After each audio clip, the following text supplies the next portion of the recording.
El 25 de agosto de 1939 llegó a las costas de Danzig el buque alemán SMS Schleswig-Holstein. Una semana después, el 1 de septiembre, a las 4:47 de la mañana, abriría fuego contra la fortaleza polaca de Westerplatte, dando inicio a la Segunda Guerra Mundial. Aquel viernes de madrugada los alemanes pusieron en práctica una nueva táctica militar, la Blitzkrieg. Esta consistía en un intenso bombardeo, ya fuera de artillería o de aviación, a las posiciones enemigas, para posteriormente lanzar un contundente ataque de infantería y de vehículos blindados y motorizados. Aprovechando la movilidad de estos últimos, se rodearía al enemigo y sería más fácil derrotarle. Los alemanes planearon atacar Polonia con 3 contingentes. El primero avanzaría por el norte, desde Prusia Oriental al mando de Fedor von Bock. Estos tenían como objetivo tomar Danzig y todo su corredor. El corredor de Danzig fue un acceso al mar que se le dio a la República de Polonia tras la Primera Guerra Mundial para que tuviese al menos una estrecha salida al mar. El corredor son 90 kilómetros que no les sería complicado de tomar a este contingente de la Wehrmacht. El segundo contingente y el más importante avanzaría desde Silesia, dirigido por Gerd von Rust, cuyo objetivo era Varsovia, y otro pequeño contingente partiría desde Eslovaquia para unirse con el segundo ejército para tomar Varsovia. Una vez, a las 4:47 de la mañana, los alemanes atacan, los polacos saben que van a perder.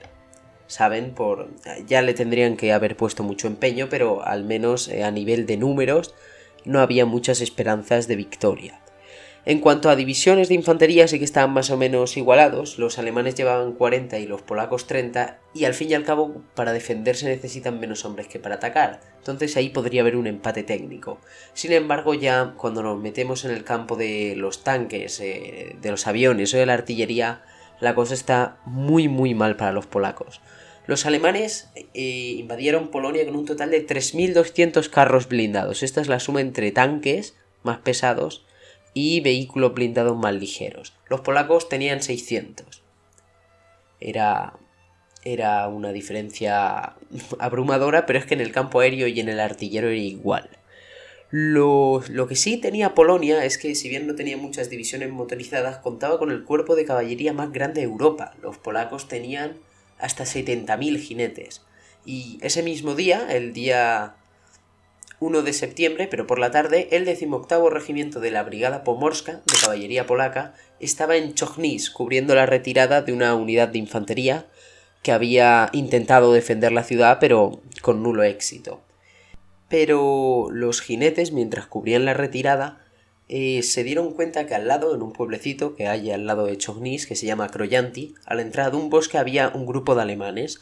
Entonces el coronel Masterletz, que era el líder de ese regimiento, decidió mandar a sus 250 jinetes, él incluido, a la carga contra aquella unidad. Los alemanes, sorprendidos y sin mucha capacidad de reacción, sufrieron un total de 20 bajas, 11 muertos y 9 heridos, y el combate se estaba dando entre las tropas de infantería y las de caballería, pero para suerte de los alemanes apareció por un camino cercano un pequeño convoy con varios vehículos blindados. Estos vehículos blindados llevaban ametralladoras MG-34 que, al ver a los caballos, arremetieron contra ellos, causándoles múltiples bajas. Tuvieron los caballos, entre el enfrentamiento con la infantería y los disparos de los vehículos, que se tuvieron que retirar los jinetes detrás de una loma, perdieron hasta un tercio de todas sus fuerzas. La unidad de 250 jinetes ahora quedaba más o menos 2/3 de la que había cabalgado en inicio. El propio Masterletz pereció en la refriega. A pesar de las bajas que habían tenido los polacos, el objetivo se había cumplido, es decir, esa unidad tardó horas en reagruparse y lograron detener el avance, así que se pudieron retirar tanto la unidad de infantería, la que estaba en Chojnice, realizando la retirada, como los propios jinetes, ya a posiciones defensivas más favorables hacia ellos. Este fue el enfrentamiento, ¿vale? El famoso enfrentamiento del mito de la carga de caballería polaca fue esto. Obviamente, alguien funda el mito, porque, como hemos visto, la realidad no se asemeja nada a la historia.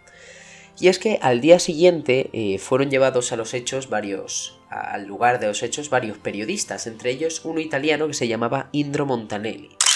Que relató, mediante la visión que él tenía de cómo había quedado el campo de batalla, más las experiencias o lo que le contaban los soldados, él interpretó que los jinetes habían cargado contra los carros blindados en vez de contra la infantería.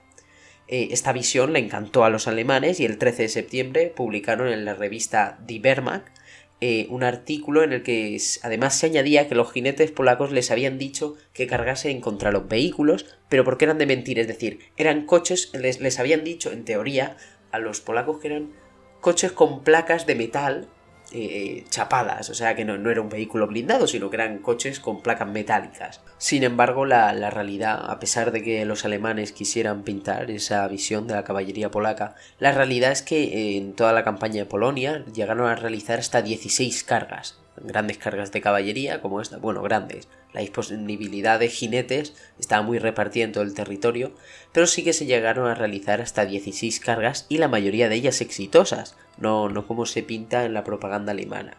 Pero después de la guerra, los soviéticos no hacen nada por desmentir el mito, principalmente porque querían dar una visión de que los antiguos gobernantes polacos, los que tras la guerra querían una república polaca independiente, no una república popular polaca, querían los soviéticos dar la visión de que no tenían mucha idea y de que sacrificaban a su gente, pues eso, como lo pintaba la propaganda, tirando a espadas y sables contra blindajes y ametralladoras.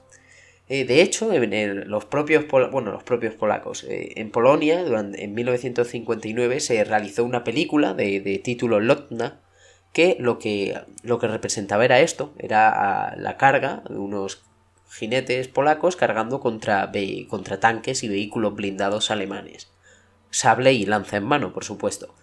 Sin embargo, al 18º Regimiento de Caballería Polaca se le otorgó la más alta condecoración militar para recompensar el heroísmo ante el enemigo, que era la condecoración Virtuti Militari, y a pesar de todas las manipulaciones soviéticas y alemanas, tan solo se queda en eso, en el mito de carga de la caballería polaca.